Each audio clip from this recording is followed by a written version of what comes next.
법문 들으시는 모든 분들이 재앙은 소멸하고 소원은 성취해서 부처님 전에 복 많이 지으시기를 바라드립니다. 예, 좋습니다. 이 PPT에 있는 내용은 저 나눠드린 유인물을 누가 했는지 제가 모르겠습니다만 상당히 감사에 먼저 말씀을 드리고요. 저 생전의 그 처음으로 PPT로 오늘 내용을 말씀드리도록 하겠습니다. 근데 이 제목을 보시면은 우리의 몸과 마음은 각종 난제를 극복하는 모든 것을 다 갖추고 있다. 근데 그 난제는 우리 여러 가지가 있죠. 빈곤, 굉장히 심각한 난제가 됩니다. 그 다음에 불화, 가정 불화, 상당히 심각한 난제입니다. 그리고 또 경천, 무지무능으로 인해서 각종 경천을 당하고 망신을 당하고 회사에서 퇴출이 됩니다. 굉장히 심각한 고통입니다. 이러한 즉 빈곤이라든지 경천이라든지 뭐 이런 것들에 대한 극복의 사례를 제가 많이 드렸던 것 같습니다. 그 극복의 사례는 우리 마음을 잘 바꿈으로써 고칠 수가 있다. 이런 말씀 드렸던 것 같습니다. 근데 질병에 대해서도 제가 일부는 말씀을 드렸습니다만은 질병을 극복하는 것은 대부분의 사람들은 자기 마음속에서 찾을 수 있다라고 보지를 않는 것 같아요. 역시 아주 난치병은 명의가 고치거나 명약이 고치거나 또는 첨단 과학기기에 의해서 치료될 수 있다. 이런 믿음이 아주 굉장히 강합니다. 즉 자기 마음을 바꿈으로써 고친다고 하기보다도 과학의 힘을 빌어서 질병을 고친다.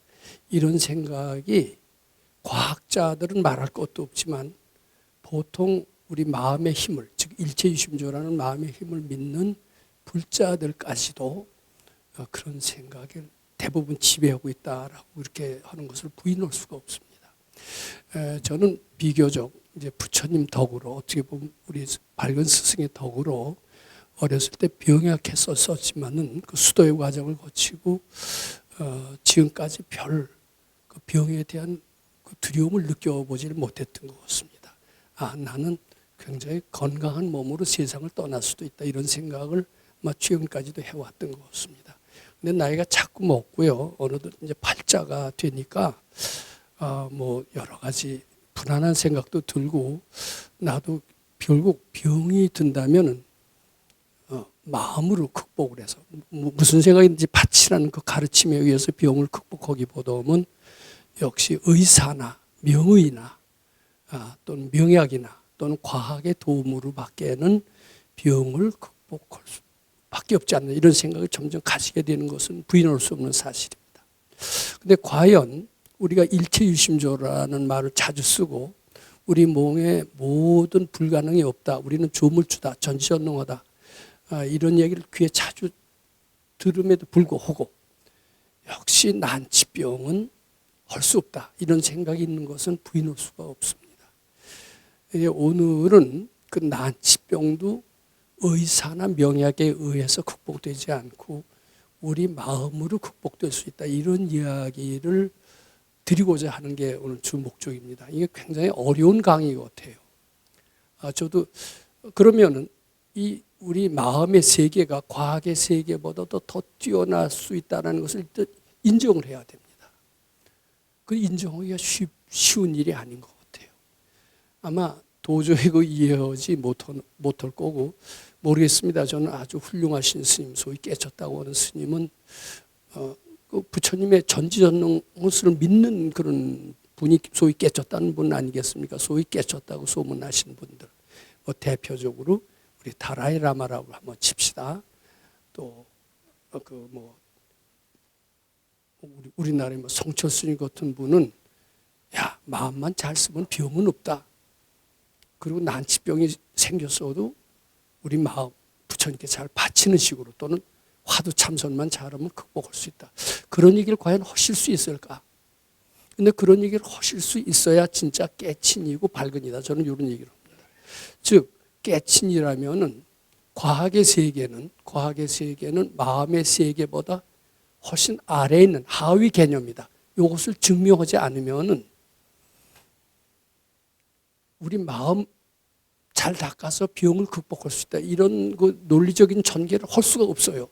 근데 오늘 저는 이제 용감하게도 어떻게 보면 제가 툭하면 요새 세계 최초라는 말을 잘 씁니다.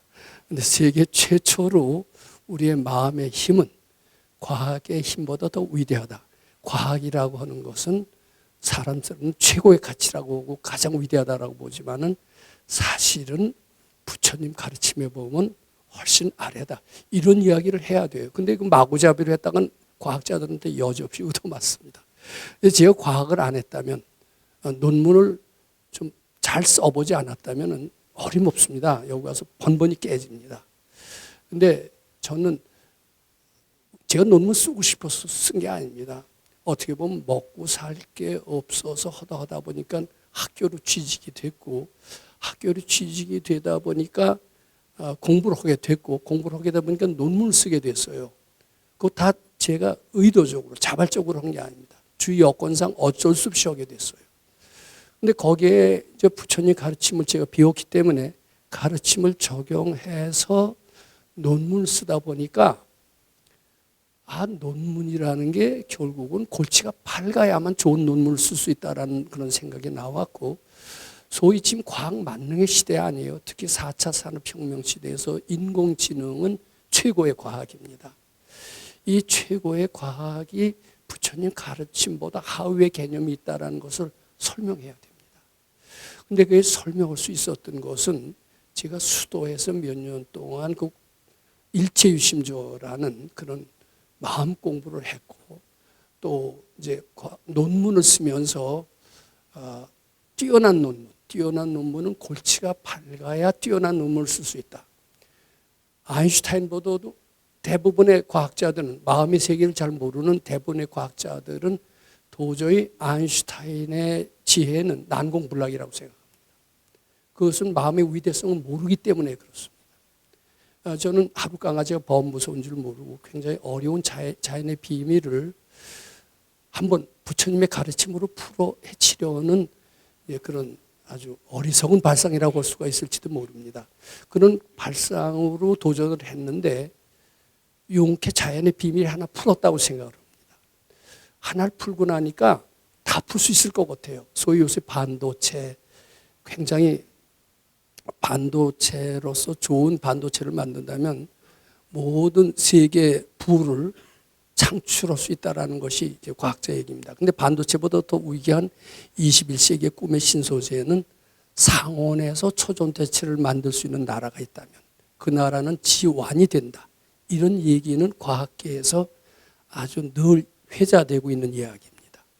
그러면은 즉 상온 초전도체는 노벨상 지금 노벨상이 7개가 나왔어요. 상온 초전도체 연구하다 보니까 영하 270도에서 초전도체를 발견했다는 것만으로도 노벨상이었습니다. 그리고 엉터리 이론을 만들었는데 그 이론이 지금 틀린 거로 밝혀졌는데 엉터리 이론을 만든 것만으로도 노벨상이 나왔습니다. 그런데 그것을 상온에서 초전도체를 만든다면 그건 노벨상 한 10개쯤 나온 거나 맞먹습니다.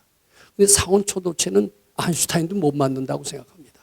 왜냐하면 상온 초전도체 발견은 전기의 발견과 마찬가지로 아주 혁명적인, 과학의 혁명이나 마찬가지라고 보는 것이 대부분의 과학자들의 의견입니다. 저는 골치만 밝으면 상온 초전도체 합성을 쏘고 있게 됐다라고 저는 그 정도까지는 됐습니다. 이 마음의 세계가 어떤 것일까? 이제 오늘은 마음의 세계와 소위 과학의 세계가 어떤 것인지 그것에 대해서 제가 중점적으로 말씀을 드리는데, 이것은 과학의 세계에 대해서도 좀 알고 있는 사람, 또 마음을 닦아봐서 실감하는 사람이 아니면 도저히 안 됩니다. 즉 과학자들한테도 얻어맞을 뿐만 아니라 깨친이한테도 얻어맞고 안 돼요. 근데 뭐 외람된 표현입니다만 어떻게 보면 세계 최초로 제가 시도를 한다. 뭐 시도하니까 완전하지는 않겠죠. 근데 잘 들어보면 아마 지금 우리 금강경 벌써 몇 년 들었잖아요. 그럴듯하다 이런 생각은 하실 수 있을 것 같습니다. 또 이런 강의를 들을 수 있다라면 꽤 영광이다 이렇게 생각하고 들으시는 게 귀에 쏙쏙 들어올 것 같아요. 뭐 맨날 졸리는 강의만 하더니 오늘도 또 졸리는 게 뻔하다 이런 선입견을 갖고 들으면 들릴까요? 안 들릴까요? 안 들립니다. 그러니까 전 뭐 제 강의가 잘났다는 게 아니라 그런 영광된 마음으로 들으실 수 있기를 바랍니다. 그렇게 되면 실제로 그런 믿음이 가져지고 믿음이 가져짐으로써 우리는 초과학의 세계를 전개할 수 있다. 이런 말씀도 드리고자 합니다. 우리의 몸과 마음은 각종 난제를 극복하는 모든 것을 가지고 있다. 마음이 가지고 있다라는 것은 그렇게 우리가 많이 들어서 알고 있습니다만 몸도 그러냐. 근데 이게 몸과 마음을 나눠보는 게 우선 잘못이에요. 사실 마음의 분별심 이코는 몸입니다. 그래서 우선 몸과 마음 이렇게 둘로 나누는 거가 잘못됐지만은 잘못됐은 거 했으면 취소해야지 왜 하느냐. 그래서 저도 서당계가 3년이면 붕어를 한다고 수기설법에 익숙해져 있어요. 몸과 마음이라고 나눠서 얘기를 해야만이 알아듣기 때문에 제가 몸과 마음은 나눌 수 없는 불가분의 관계라는 것을 이해하고 있지만은 그렇게 얘기하면은 처음부터 얘기가 안 됩니다. 근데 사실은 몸, 마음 따로 있지 않습니다. 마음의 분별이 몸으로 나타난 것이다. 일단 이렇게 이해하고 들어가셔야 됩니다. 자, 근데 모든 난제, 오늘은 질병에 대해서만 말씀드리고자 합니다. 극복하는 모든 것을 다 가지고 있다. 우리가 예를 들면 말기암에 걸렸다 하더라도 명의나 명약을 찾지 않아도 우리 마음속에서 우리 주변에서 그 병을 극복할 수 있다. 이런 얘기나 똑같습니다. 만약 그게 사실이면 얼마나 반가운 얘기입니까? 얼마나 희망과 용기를 주는 이야기입니까? 돈이 없어서 암병원에 못 가고 그냥 비참하게 쓰러지는 사람들이 너무나 많지 않습니까? 그런 사람들한테 얼마나 반가운 소식이 됩니까? 많은 사람들은 돈을 저축합니다. 근데 죽을 때 편안하게 세상을 떠날 수 있다면 병을 위해서 저축할 필요가 없습니다. 어떤 사람이 조사를 해봤대요. 일생에 돈을 쓰는 쭉 해봤더니 죽기 1년 전에 쓴 돈이 즉 병의 치료를 위해서 죽기 1년 전에 쓴 돈이 일생 동안 병 치료를 위해서 쓴 돈의 몇 배가 될 정도로 죽기 전에 좋다는 의사, 좋다는 이야기라면 뒤찾아다니고 그 사람들이 다 성공을 못해요. 한국에서 안 되면 일본으로 가봐라. 일본에서 안 되면 미국으로 가봐라. 이러면서 굉장히 많은 돈을 씁니다. 들리는 말에 의하면 유명한 법정 스님도 돌아가실 때 폐암으로 한국에서 안 되니까 미국으로 가셨어요. 미국으로 가서 거기서도 결국은 안 되니까 결국 돌아가시고 말았는데 쓴 비용이 60억이라고 했대요. 그 일생 동안 쓴 돈의 몇 배가 죽기 1, 2년 전에 다 썼던 겁니다. 우리도 그런 죽기 전에 암이나 이런 질병이 거기에 대해서는 자신 있다. 난 좌탈이망을 한다. 이런 자신을 가지고 있는다면은 돈 저축할 필요 없죠. 있는 대로 다 베풀어 주고 아주 인심도 쓰고 이렇게 잘 살 수 있을 겁니다. 우리 그런 희망을 가지는 강의가 이 강의입니다. 그러면 우리 어때요? 경청해서 들을 수 있다. 이렇게 말씀을 드립니다. 이런 얘기 들으면 여기 의사 선생님 계시지만 의사들은 길길이 뛰고 말도 안 된다 이렇게 얘기할 거예요. 근데 저는 그런 분한테 끝까지 들어보시라 이런 얘기를 또 말씀드리고 싶습니다. 자, 그러면 이제 두 번째로 넘어가시죠. 각종 질병의 원인인 활성산소. 이것은 제가 하는 얘기라고 하기보다도 과학이 얘기를 하고 의사들이 얘기를 합니다. 아마 100%는 아닌 것 같아요. 한 90% 정도는 각종 질병. 질병 뭡니까? 감기, 잘 걸리는 감기 있죠. 우리 잘 듣는 암 같은 것도 있죠. 또 관절염 이런 것들도 있죠. 안입이 설신의에 나오는 각종 병들, 질환이라고 하는 것들의 원인이 무엇이냐? 세균이다, 여러 가지 설명이 있습니다만은 대체적으로 과학이 얘기를 합니다. 의사가 얘기를 합니다. 모든 질병의 원인은 활성산소. 이제 활성산소라는 것이 무엇이냐 하면은 여기 좀 죄송하지만 과학에 대해서 아주 기본이 안 되는 분들이 너무나 많더라고요. 근데 못 배워서 기본이 안 되는 게 아니라 다 배웠죠. 초등학교 때부터 다 우리 과학이라는 과목이 있잖아요. 중고등학교 때는 물상이라고 그리고 배웠는데 다 배웠는데 지겹게 공부를 했어요. 즐겁게 공부를 했으면 지금까지도 생생하게 생각이 납니다. 이 지겹게 공부를 하는 그 소원 성취가 뭐냐면 빠른 속도로 잃어버리는 겁니다. 그러니까 다 배웠으면서도 지금 하나도 모르세요. 자, 우선 산소의 원소 기호가 뭐냐? 이거부터가 모릅니다. 산소가 영어로 뭐냐? 이건 아시겠죠? 옥시전이죠. 근데 옥시전에 O가 이제 이게 산소입니다. 근데 이렇게 O를 딱 써놓으면은 산소 원자를 얘기합니다. 원자가 뭐냐? 또 이렇게 물어보면 또 그때부터 캥겨요. 다 비웠죠. 근데 지금 시간이 꽤 가지만은 이 얘기는 좀 해두는 게 좋을 것 같습니다. 우리는 원자라는 것이 있다라는 것을 발견한 건 그렇게 오래되지 않습니다. 수천 년 동안은 원자는 눈에 보이지 않고 눈에 보이지 않는 것은 없는 것이다. 이렇게 생각을 해왔습니다. 귀신도 눈에 보이지 않으니까 귀신은 없다. 이렇게 얘기하는 사람들이 대부분이듯이 원자, 분자, 전자 이런 것들은 눈에 보이지 않습니다. 보일 가능성도 앞으로 영원히 없습니다.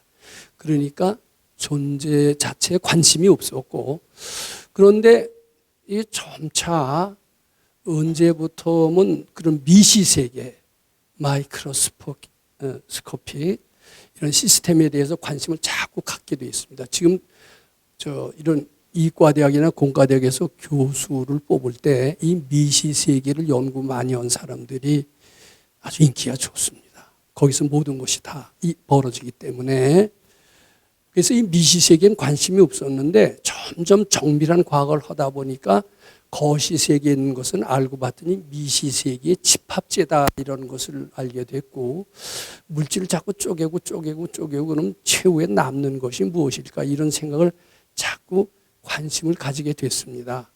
이제 그러다가 결국은 분자라는 게 존재한다. 이렇게 믿음을 가지게 됐어요.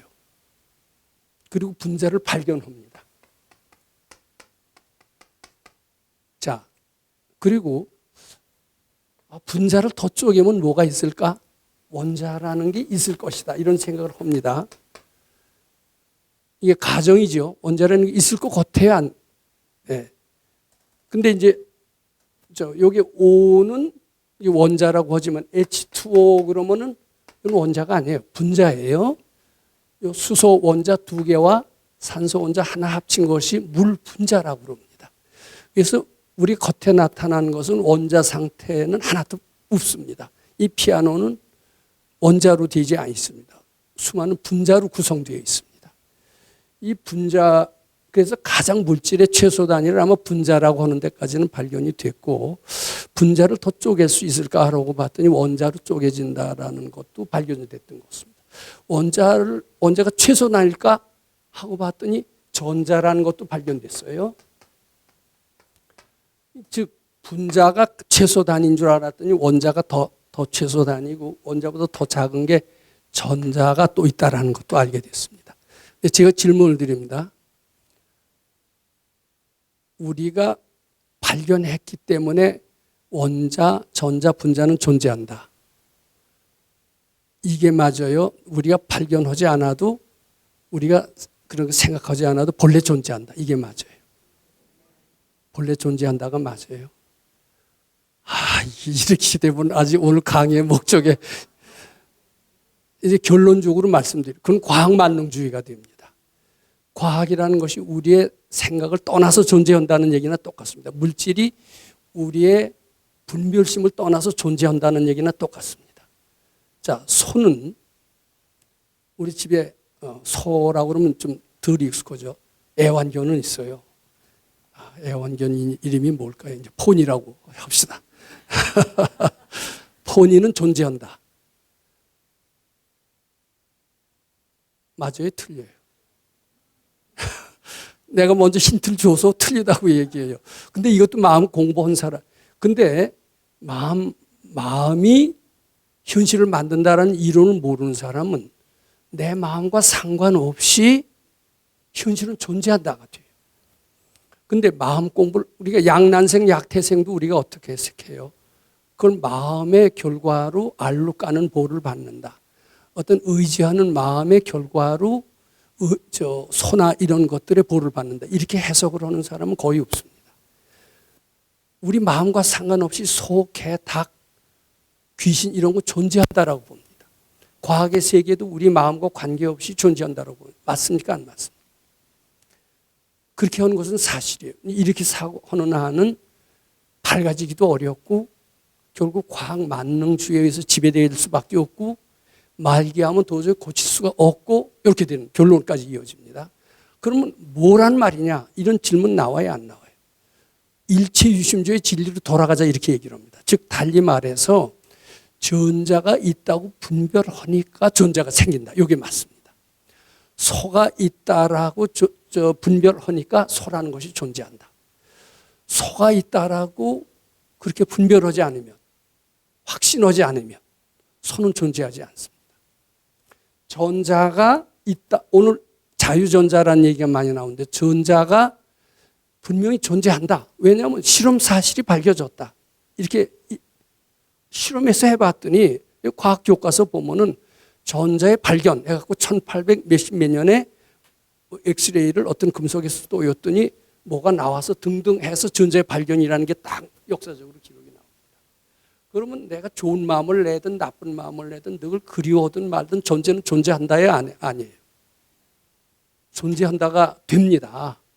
그런데 이게 존재한다라는 그 앞에 제가 과학을 해봤으니까 이런 얘기를 합니다. 결과적으로 전자는 존재합니다. 근데 전자를 존재하는 실험 사실을 발견하기 전에 가정을 해야 돼요, 과학자가. 가정이라는 것은 확신을 해야 됩니다. 아마 이러이러한 실험, 여러 가지 실험 사실을 통해서 또는 누구누구 이론에 의하면은 전자는 존재할 것이다. 이런 어떻게 가정이라고 합니다. 이 가정. 첫 번째가 가정이에요. 가정을 우리식으로 얘기한다면 판단, 즉각이고 지혜고 그렇습니다. 근데 이게 확실히 옳은지 아는지는 모릅니다. 이제 가정을 할 뿐입니다. 근데 어떤 뛰어난 논문을 쓰더라도 처음에 뭐부터 시작이 되냐면 가정부터 출발합니다. 그런데 이 가정을 통해서 이론을 구성합니다. 내가 이렇게 느낌을 갖지만 이게 과학적으로는 납득하기 위해서는 합리적으로 말을 구성하는 게 중요합니다. 내가 우리는 나쁜 짓 하면 죽어서 지옥을 간다. 이런 느낌을 가지고 있어요. 근데 그것을 대중들한테 설명을 하려면은 그 확실한 이론이 필요합니다. 봐라. 놀부는 그렇게 나쁜 마음을 내니까 벌을 받더라. 놀부뿐 아니다. 또 누구도 그렇더라. 이렇게 쭉 하면서 이제 이론을 구성을 합니다. 이론을 구성 갖고서도 확실한 논문이 되질 않습니다. 이 이론을 뒷받침하는 게 이제 실험이에요. 실험을 하고 이제 결국은 전자가 존재한다. 이렇게 됩니다. 근데 그리고 이제 전자가 확실히 있다. 활성산소의 원인이 된다. 뭐 이런 얘기까지도 하게 됩니다. 근데 이것이 어떻게 해서 출발이 됐느냐 하면 가정에서 출발합니다. 전자라는 알맹이가 존재할 것이다. 즉, 이게 어때요? 물질이라는 건 알맹이지 파동이 아니죠. 어때요? 마이크는 알맹이, 물질이고 질량이 있어요? 없어요? 그러니까 이건 눈에 보이는 거니까 알맹이죠. 이걸 파동으로 보는 사람은 없습니다. 파동은 어때요? 질량도 없고 보이지도 않아요. 근데 이걸 자꾸 쪼개다 보면 역시 알맹이를 쪼갠 것은 알맹이로 보죠. 근데 이제 원자 분자로 가게 되면은 알맹인지 아닌지 모를 것 같을 정도로 작아져요. 근데 작아지기 전까지만 해도 전자는 알맹이로 봅니다. 알맹이가 있을 것이다. 이제 그건 가정입니다. 실제로 전자를 본 사람은 없습니다. 가정을 갖고 실험을 해봤더니 진짜 전자가 발견됐어요. 근데 만일 전자를 알맹이로 보지 않고 파동으로 본다라고 하는 사람이 있습니다. 파동으로 본다라는 사람이 있었고 그 이론은 상당히 오랫동안 지배했습니다. 알맹이로 본다라는 이론은 바로 뉴턴식의 사고방식입니다. 근데 큰 거는 알맹이다. 큰 것은 알맹이가 맞다. 그렇지만 작은 것은 파동이다. 이렇게 본 겁니다. 파동이라는 일은, 특히 전자에서 파동이라는 일은 상당히 오랫동안 지배됐습니다. 알맹이로 가정을 하고 알맹이를 의도냈습니다. 전자는 존재한다로 된 거예요. 그런데 만약 파동으로 한번 출발합니다. 파동으로 접근하게 되면은 전자는 존재하는 게 아닙니다. 어떤 진동수와 어떤 진폭을 가진 그것이 주기적으로 자주 나타날 뿐이다. 이렇게 됩니다. 그러니까 가정을 어떻게 하느냐에 따라서 결과가 달라져야 안 달라져요. 이걸 믿는다면은 전자는 내가 어떻게 가정하든 안 가정하든 관계없이 존재한다라는 게 어리석은 판단이에요, 아니에요? 마찬가지입니다. 소, 개, 닭도 우리가 마음을 어떻게 쓰든지 안 쓰든지 존재한다라고 하는 것은 굉장히 위험한 발상입니다. 우리가 그렇게 믿으니까 존재하는 거예요. 그런데 소를 잘난 척하는 마음이 소다 이렇게 마음으로 출발합니다. 그렇게 가정을 합니다. 도인의 눈에는 개가 존재한다라고 보지는 않습니다. 개는 진심만이 존재할 뿐이다. 내 마음에 진심이 있을 때 개가 나온다. 이렇게 가정에 확신을 하고 그의 눈에는 개가 보입니까? 안 보입니까? 남을 꾸짖었을 때 순간적으로 너도 개가 돼. 너를 떠나서 개가 따로 있는 게 아니야. 진심이 바로 개야. 개가 어디 네 집에 있는 포니만 개인 줄 알아? 너도 인상을 박쓸 때는 바로 포니야, 개야. 이렇게 됩니다. 그러니까 이 실험적 사실, 이것은 내 마음을 떠나서 존재해야 안 존재해요. 그러니까 내 마음과 별개 없이 존재하는 것은 아무것도 없습니다. 내 분별의 결과입니다. 과학이 위대하다라고 믿기 때문에 위대한 것이지 위대하다고 믿지 않았을 때 위대할까? 대부분의 사람들은 내가 위대하든 안 위대하든 이 과학의 힘으로써 이렇게 병을 고쳤으니 과학은 위대하다 이렇게 생각을 합니다. 아닙니다. 그것은 그렇게 가정을 했고 그렇게 믿으니까 그런 결과가 나타나는 것이다. 이게 어떻게 보면 일치유심조의 다른 표현입니다. 이렇게 믿고 내가 그렇게 전했기 때문에 그런 사실이 나타난다. 이게 이제 칸트 얘기나 똑같아요. 이 세상은 내버려진 것이다. 마음을 세울 때만 드러난다. 이런 얘기는 귀에 젖도록 들었지만 우리가 현실적으로 적용해야 못해요. 못하죠. 그리고 존재는 내 마음에 상관없이 항상 존재한다. 소도 우리 마음에 상관없이 항상 존재한다. 이런 식으로 밀고 나가는 겁니다. 근데 소위 첨단과학, 초과학에 이르러서는 내 마음을 떠나서 설명할 수 있는 것은 하나도 없다. 이렇게 됩니다. 이렇게 믿어지면은요, 난치병도 내가 고칠 수 있다. 이렇게 되는 겁니다. 이 정도 오셔도 상당히 우리 공부도 이해하고 과학도 이해하는 것이다. 이렇게 됩니다. 그런데 대부분의 사람들은 우리 마음과 관계없이 과학은 성립한다. 이렇게 됩니다. 근데 여기에서는 우리 그렇게 알아서는 안 돼요. 우리는 초과학을 하고 첨단과학을 하는 사람이다. 이렇게 알아야 됩니다. 그래서 지금은 어떻게 됐느냐. 옛날에 뉴턴은 알맹이라고 했어요. 전자가 있다 하면, 전자는 그때 뉴턴 때는 전자도 없었습니다. 전자를 알맹이로 그렇게 설명을 했습니다. 근데 영이라고 하고 프렌넬이라고 하는 그 과학자에 있어서는 다 미시 세계에는 다 파동이다 이렇게 됐습니다. 근데 알맹이라고 해도 설명이 잘 안 돼요. 또 파동이라고 해도 설명이 안 돼요. 그래서 지금도 또 가정입니다. 아인슈타인 같은 사람은 듀얼리티, 이중성이라고 얘기를 합니다. 그것도 가정이고 언젠가 또 뛰어난 과학자에 의해서 시정이 될 겁니다. 뛰어난 과학자는 어떻게 해야 되느냐? 전자는 마음의 표현이다. 이렇게 보면 가장 맞습니다. 근데 그것을 입증을 하려면은 입증할 필요가 없어요. 입증하는 게 중요해요. 믿고 현실에 응용해서 행복해지고 질병을 고치는 게 더 중요해요. 믿고 적용해서 질병을 고치는 게 훨씬 더 중요하다. 이제 이렇게 말씀드립니다. 자, 그 다음에 이제 활성산소에 대한 말씀을 드리고자 합니다. 이제 활성산소라는 것은 그대로 아주 활발한, 액티브한 산소라는 뜻입니다. 그럼 활발한 산소도 있고 활발하지 않은 산소도 있다. 이런 말이냐, 이런 질문이 나옵니까? 안 나옵니까? 활발한 산소는 무엇이고 활발하지 않은 산소는 무엇이냐. 자, 이것을 소위 과학적으로 말씀을 드립니다. 산소를 이렇게 하면 원자 상태의 산소라고 그럽니다. 근데 원자 상태의 산소는 굉장히 불안정합니다. 우리도 혼자 있으면 외로움을 더 타는 사람이 있어요.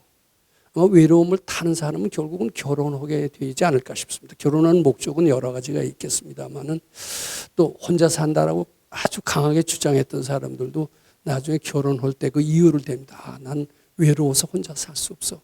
누구의 의지처를 꼭 구하고 싶어. 이런 것이 이제 결혼의 주 목적으로 하게 됩니다. 근데 이 산소 혼자서는 산소도 외로움을 잘 타는 그런 아마 원소인 것 같습니다. 그럼 외로움을 안 타는 원소도 있느냐? 외로움을 안 타는 원소가 있어요. 뭐냐면 헬리움이라고 하고 네온 뭐 이런 것들, 이걸 불활성 기체라고 합니다. 이건 혼자 있어도 외로움을 안 타요. 다른 물질하고 화학결합을 일체 안 합니다. 유화독전, 혼자 사는 그런 원소가 있어요. 그게 불활성 기체라고 합니다. 헬리움, 네온, 아르곤 뭐 이런 것들이 불활성 기체입니다. 자, 그런데 이 산소는 굉장히 불안정해요. 혼자 있어서는 외롭기 짝이 없어. 짝이여 와라.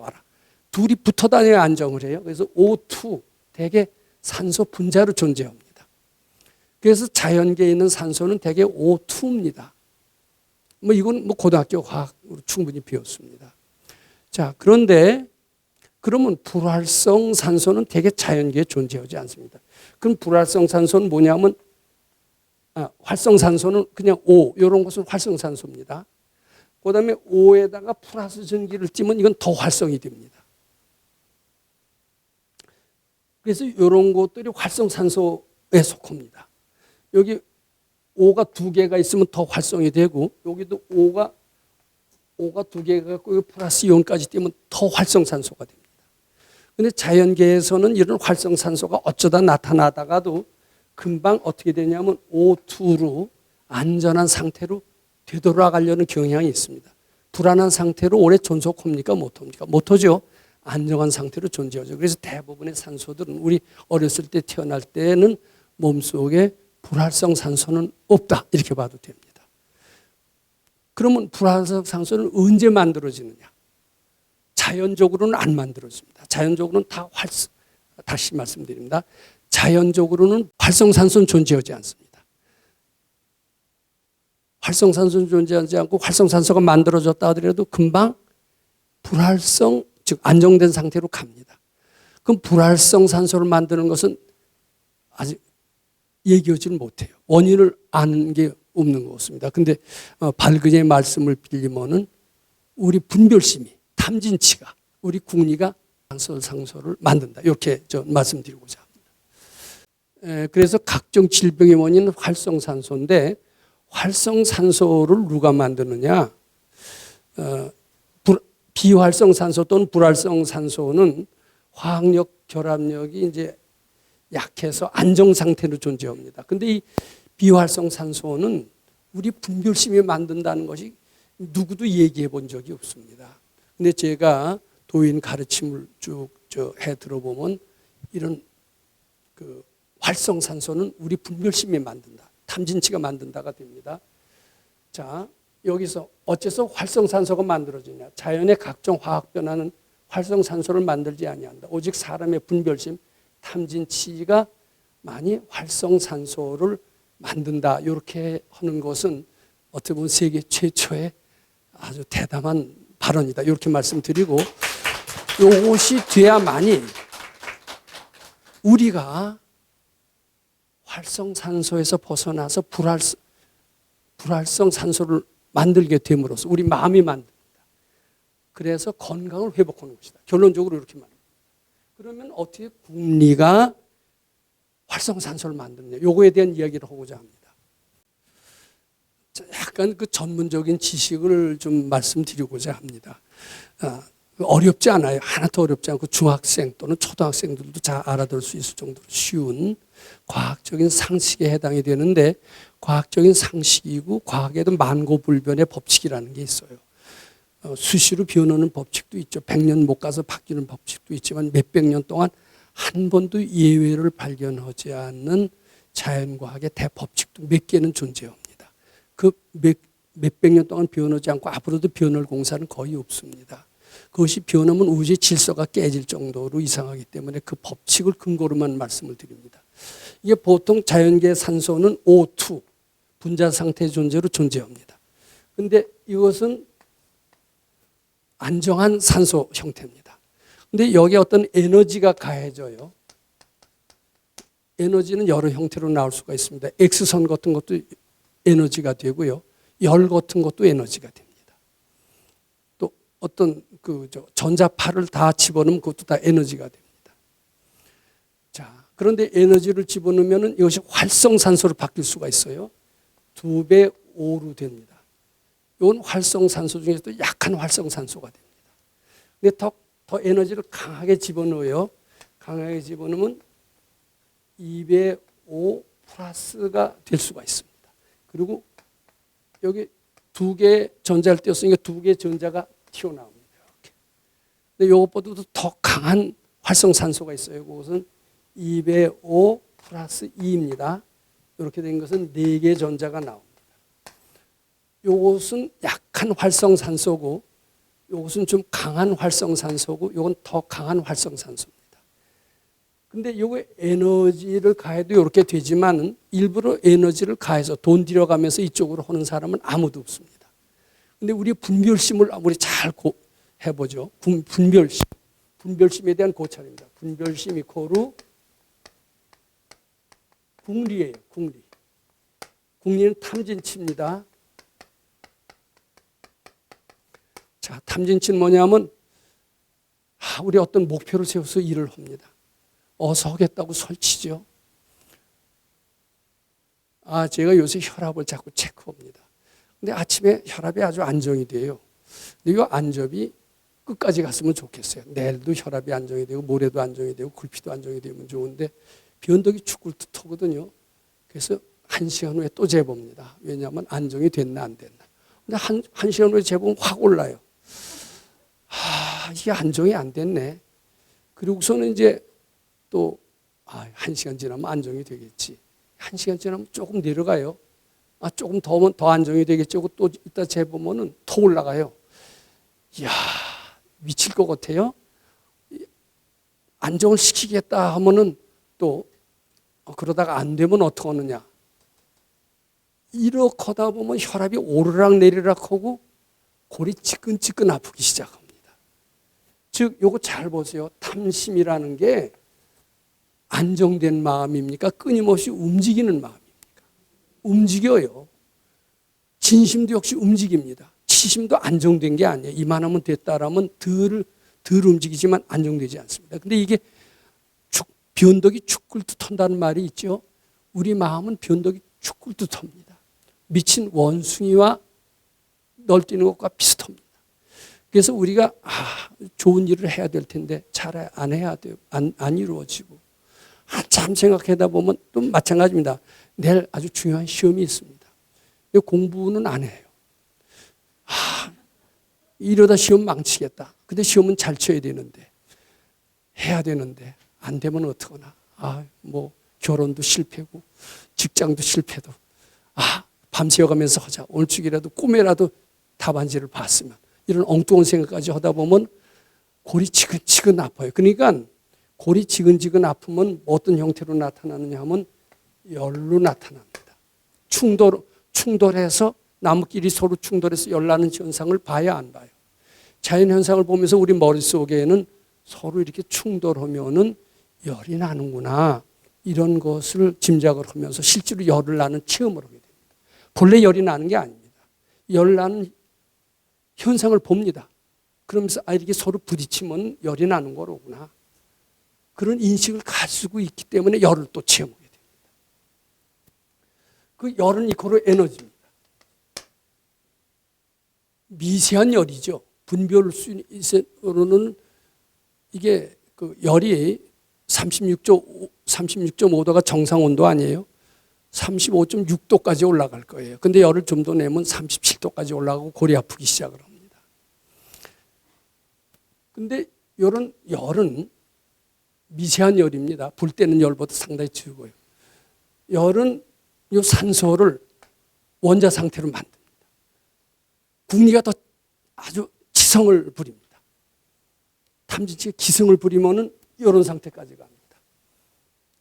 누굴 미워했다가 뭐 등등 해갖고선 더 독한 마음을 내면 이런 상태까지 가져가면서 몸의 산소는 굉장히 활성산소로 변하게 됩니다.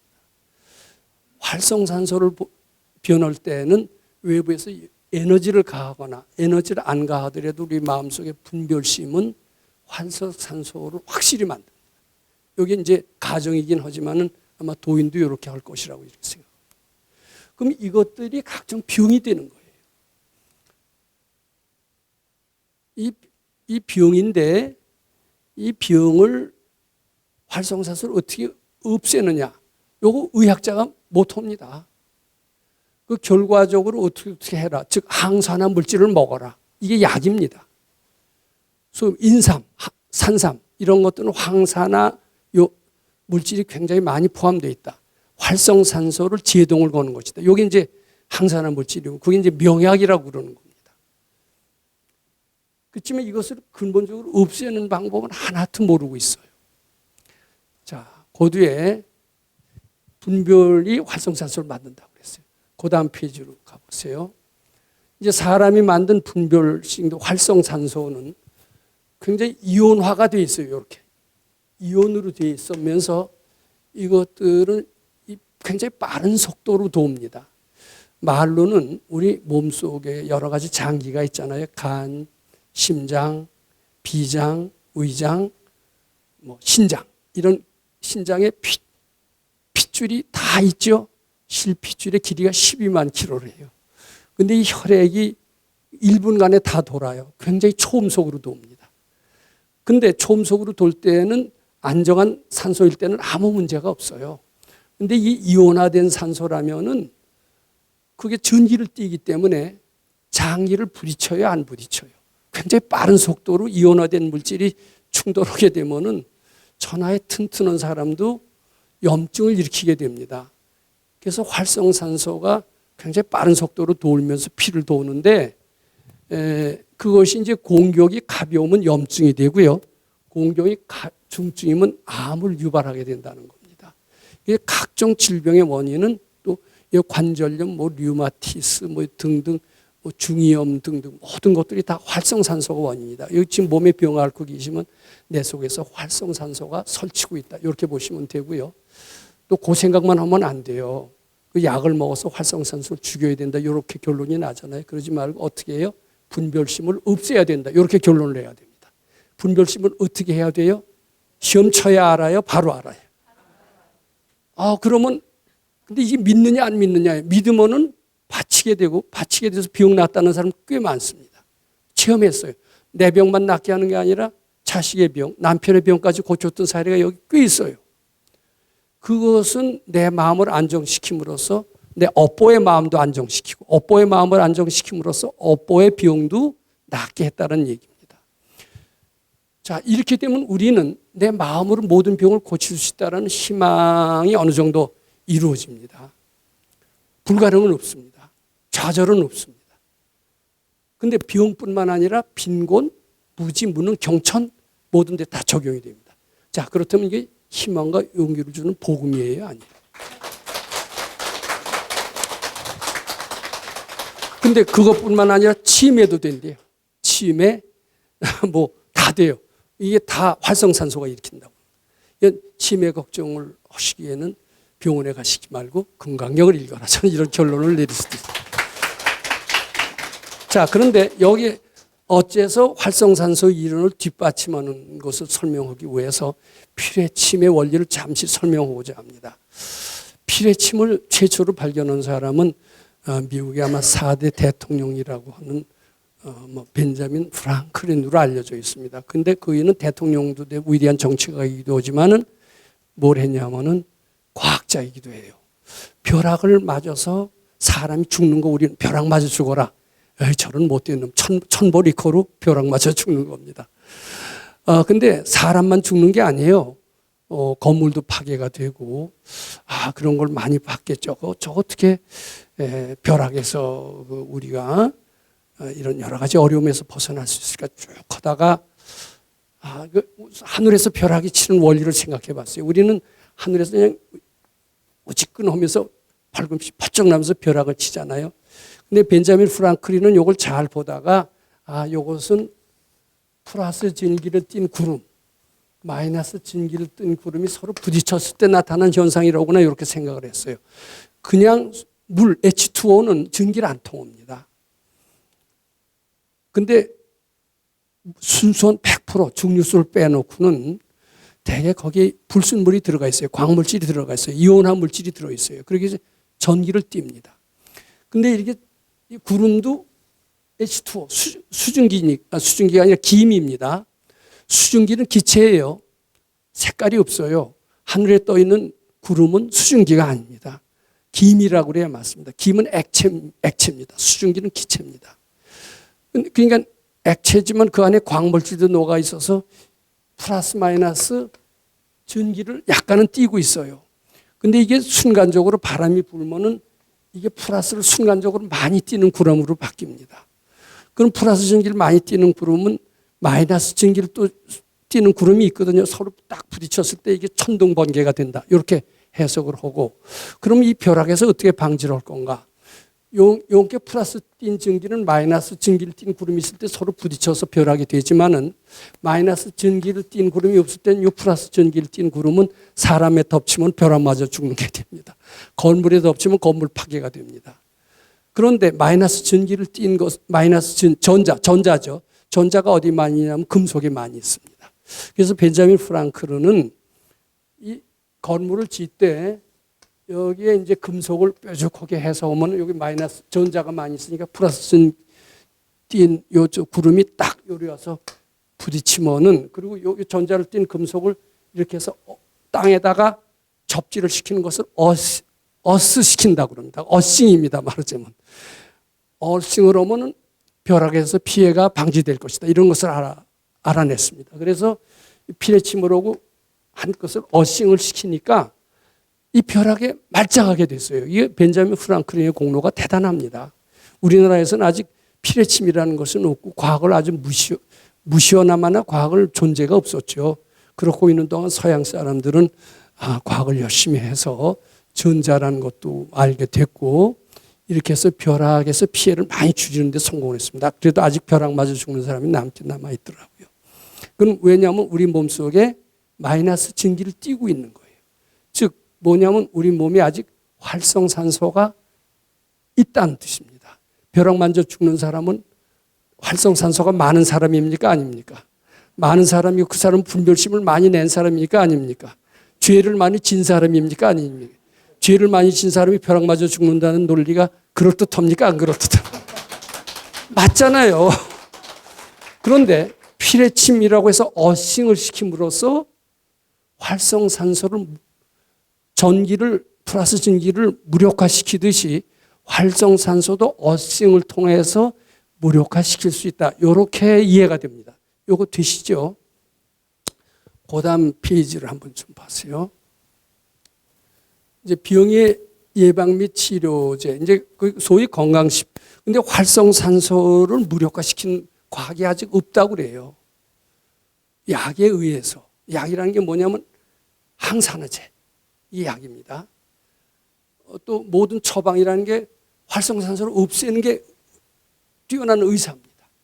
근데 그런 의사나 약에 의하지 않고 우리가 바치는 것으로서 활성산소를 없애는 걸 믿질 않아서 그렇지만 믿고 한번 실천해보자라는 겁니다. 우리는 논리가. 근데 실천해보기 전에 여기 피레침의 원리를 이해하는 과학을 한번 해보자는 겁니다. 이제 건강식품은 항산화 물질, 활성산소를 무력화시키는 이제 식품을 먹음으로써 비용을 낫게 하는 건데, 뭐 대표적인 게 비타민 C 같은 게 감기 예방이라고 그러고 치료라고 하지만은 항산화 식품의 물질의 대표적인 게 아마 비타민 C고, 각종 치료제라는 것은 거의 다 항산화 물질이다. 이렇게 보면 됩니다.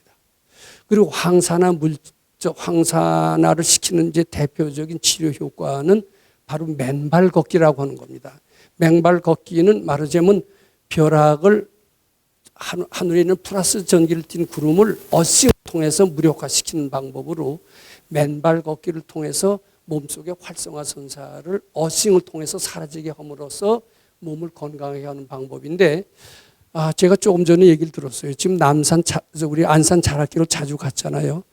지금 전국의 시도는 걷기 운동을 굉장히 아주 보편화되고 있고요. 걷기 운동을 많이 하면 뭐 상도 주고 쌀도 주고 많이 이렇게 합니다. 전 국민 건강 이제 보건 운동이 바로 걷기 운동이고, 걷기 운동을 좀 더 한층 진화시킨 것이 맨발 걷기 운동이라고 합니다. 그럼 걷기 운동과 맨발 걷기 운동이 어떻게 다른지 이걸 확실히 알아야 됩니다. 그리고 맨발 걷기 또 힘들면 맨발 걷기보다도 더 쉬운 방법은 무엇인가? 이것도 우리가 한번 고찰해 봐야 됩니다. 그런 방법도 있다고 그래요. 근데 그 방법보다 더 쉬운 게 뭐냐? 그것은 주경야선, 가행정지. 결론을 그렇게 그랬거든요. 자, 이제 맨발 걷기가 각종 질병 효과에, 지금 맨발 걷기 한번 인터넷에 유튜브에 한번 찾아보세요. 수백 개 올라와 있습니다. 근데 이것은 한국에서 최초로 알죠. 박동창 씨라고 하는 분이 만들었다고 하는데 천만에 다 미국이에요. 어싱이라는 책까지 나왔습니다. 근데 미국이라고 그래 인정하지 한국에 누가 파가무게겠다 그러면 에이, 한국에서 알긴 뭘 알아. 비과학적이야. 한국에 했으면 다 비과학적이기 때문에. 근데 미국에서 했다 그러면 다 과학이 했다라고 얘기를 했습니다. 어싱, 맨발 걷기 다 미국에서 출발했습니다. 그러면 맨발 걷기가 효과가 있다가 아닙니다. 맨발은 맨발대로 효과가 있다가 맞고, 걷기는 걷기대로 효과가 있다라고 맞고, 어싱은 어싱대로 효과가 있다. 이게 맞는 답이라고 그럽니다. 근데 이걸 한꺼번에 합친 게 맨발 걷기입니다. 그럼 여기 보냐면 맨발. 왜 맨발이나 맨발뿐만 아니라 한의학 하신 분은 아는데 옷을요 빽빽하게 입지 말고 좀 한복처럼 통풍이 되는 것을 입으라고 그래요. 왜냐하면 이 살갗이 자연에 노출되는 게 더 건강하다는 건데, 그 이유가 뭐냐면 활성산소를 방출할 수 있게 하는 거예요. 빽빽하게 입으면 활성산소가 갇혀서 못 나가요. 근데 이걸 이렇게 걷잖아요. 걸으면 이것이 바람에 노출이 되면서 그리고 이 손으로라도, 이 손으로 뭘 딱 짚습니다. 나무를 짚으면 여기 활성산소가 빠져나가요. 그러니까 옷을 빽빽하게 입는 것보다 옷을 헐렁헐렁하게 입는 게 낫고요. 신발을 신고 걷는 것보다 맨발로 걷는 게 좋다라는 뜻에서 맨발이라는 효과는 자유전자를 받아들일 수 있는 가능성을 확대시키는 것이다. 이렇게 봐야 됩니다. 맨발 또는 옷을 벗은 몸은 플러스 전기를 방출이 가능, 통로를 열어주는 것이나 마찬가지입니다. 피뢰침이 왔을 때 그 전기가 빠져나가는 통로가 없으면, 어싱을 시키지 않으면 나갈 수가 없고 우리 몸속에 벼락을 치듯이 이렇게 되기 때문에 이제 전기의 방출이 이제 가능하게 되는. 그래서 될 수 있는 대로 맨발이나 많이 걸어도 돼요. 좀 바지를 지켜오리고 노출시키는 것이, 맨발만 벗어도, 양말만 벗어도 병이 낫다는 실험 결과가 있습니다. 실제로 벗는 것만으로도 좋습니다. 그 이유를 우리가 알고 맨발을 해야 됩니다. 그다음에 이제 걷기는 혈액순환이 잘 되고, 맨발로 땅을 짚는 것은 지압의 효과가 있다고 해요. 그런데 실제로 치료하는 것은 플러스 전기를 방출시키는 게 어싱이 최대 효과라는 겁니다. 그래서 어싱, 접지가 해서 자유전자를 땅 속에 있는 무한한 자유전자가 땅에는 많죠. 왜냐하면 전기의 도체이기 때문이에요. 근데 그것보다 제일 큰 도체는 뭐냐면 바닷물, 소금물. 이게 가장 큰 전기의 도체죠. 그러니까 거기에 어싱으로 인해서 자유전자가 공급이 되니까 바닷물에서 걷는 게 최고의 질병 치료 효과가 있고요. 교수, 박성태 교수는 자기가 아주 말기암 환자인데 거기는 이제 맨발 걷기 하지 말라고 그랬어요. 맨발 걷기에서 너무 속도가 늦는다. 그이는 그 저항 측정기를 갖고 다니더라고요. 황토는 저항이 뭐 예를 들어 65ohm입니다. ohm이라는 단어가 있어요. 단위가 있어요. 이 황토는 65ohm. 뭐 15,000이면 판대요. 이게 저항이 얼마냐? 측정기예요. 그다음에 황토보다 갯벌이 좋죠. 65mm예요. 5mm라는 단어를 이렇게 씁니다. 갯벌이 얼마냐? 갯벌은 소금물을 먹은 흙이죠.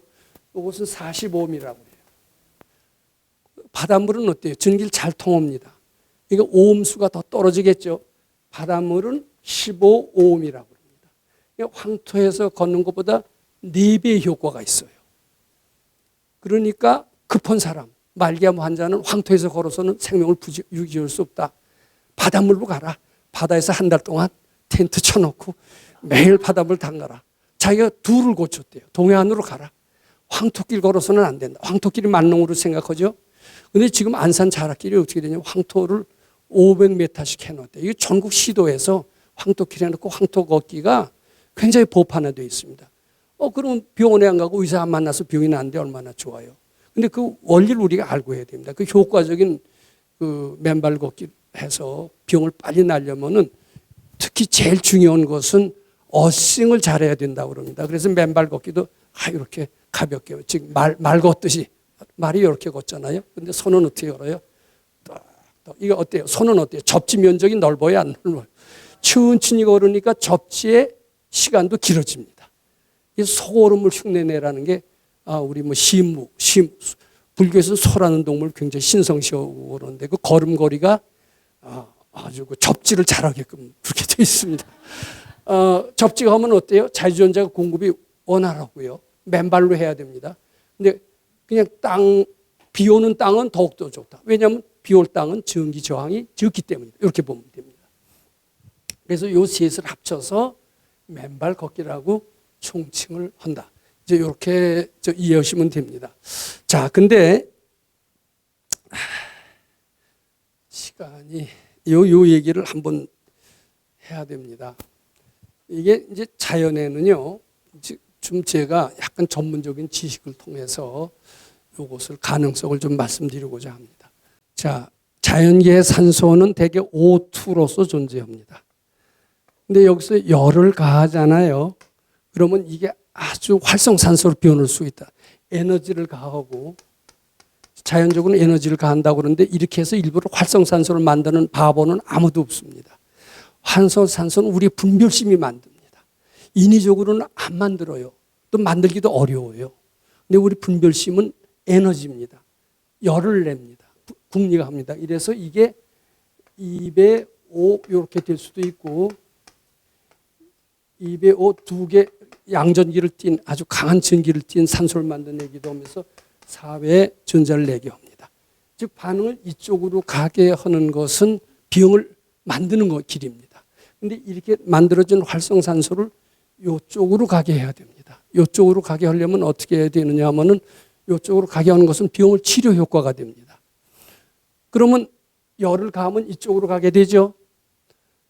흡열 반응, 열을 빼면은 이쪽으로 가게 합니다.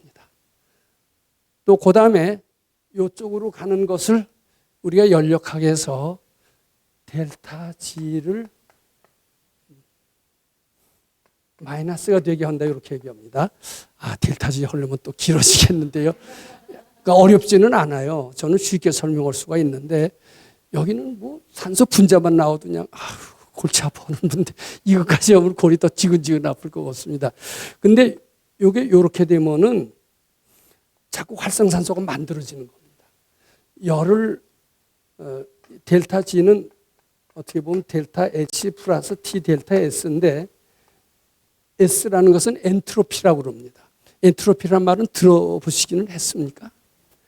예, 근데 우리말로 쉽게 번역하면 무질서한 정도를 얘기합니다. 무질서도. 정확한 표현은 아닙니다. 제일 정확한 표현은 그냥 델타 S예요. 근데 그것을 델타 S라고 하면 무슨 소리인지 모르겠다 이렇게 됩니다. 정확히 표시되면 델타 S는 T분의 Q입니다. 이 Q는 열입니다. 열이 높으면 엔트로피는 증가한다. 이렇게까지는 알게. 이게 정확한 수식이에요. 수식으로 하는 게 정확합니다. 거기 개념을 붙이셔서 하면 점점 더 모르겠다가 됩니다. 수식으로 표현하고 나가야 되는데 우리는 수식으로 하면 못 알아들어요. 그러니까 개념으로 자꾸 이해하려고 그러는데 이게 즉 열을 가하면 엔트로피, 무질서도는 점점 더 커집니다. 근데 자연 현상은요, 무질서도가 커지게 돼 있어요.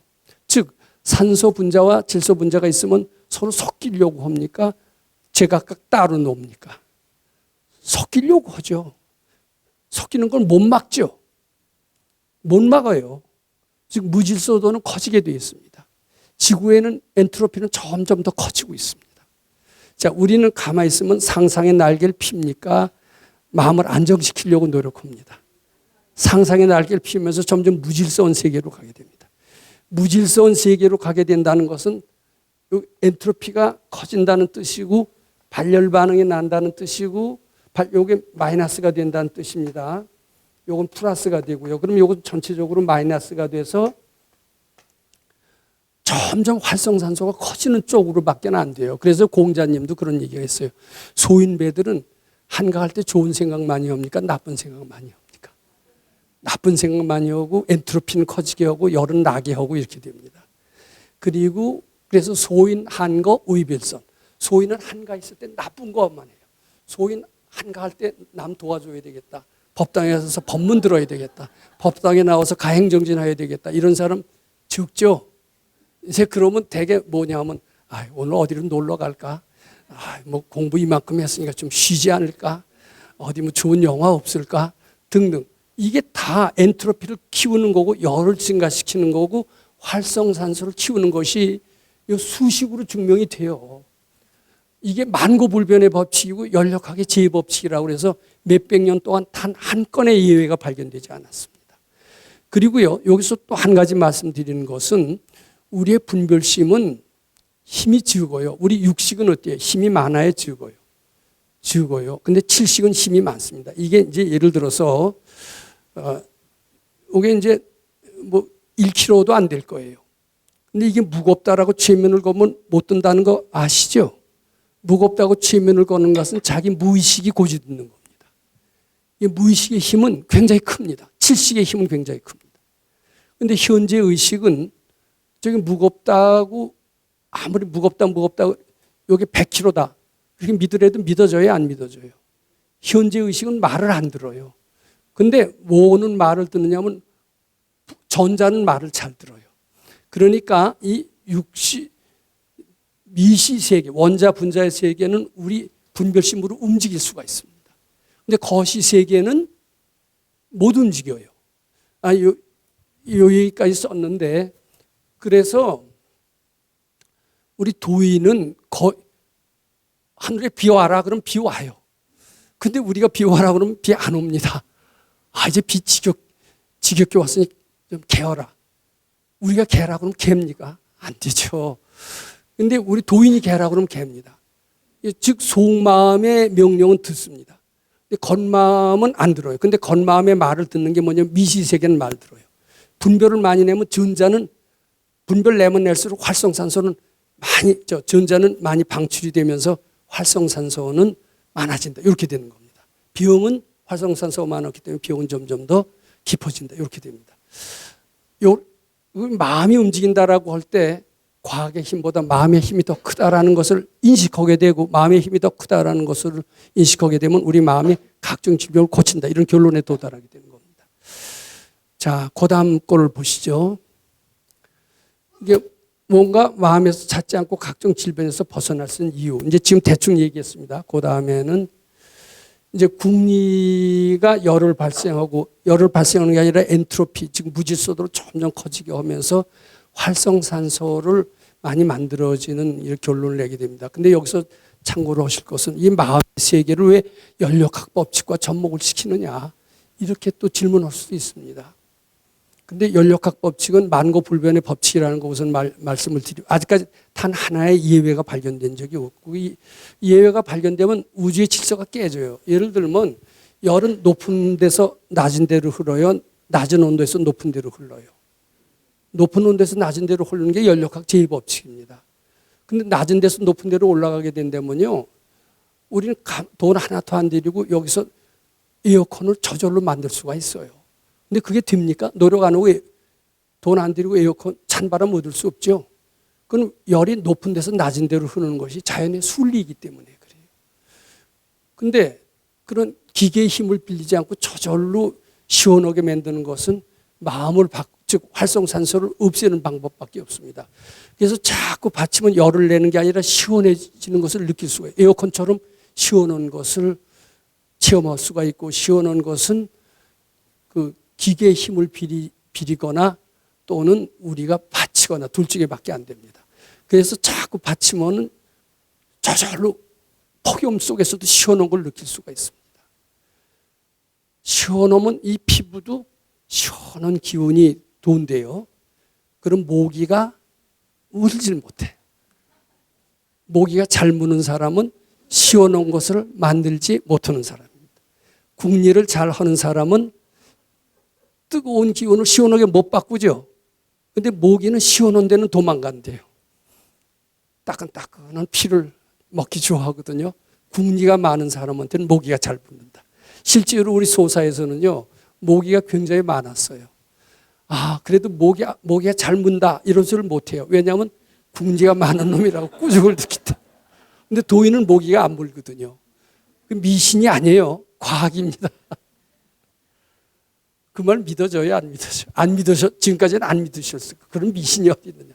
근데 이게 마음을 안정시키면요, 온도를 낮출 수가 있습니다. 국리를 많이 하면 온도를 높이는 겁니다. 무질서도는 증가하는 겁니다. 이것은 만고불변의 법칙인 연력학 제2법칙입니다. 그게 깨진다라고 누가 아주 과학자가 했다가 되게 혼난 사례가, 이 자연과학계에는 그런 게 많이 있습니다.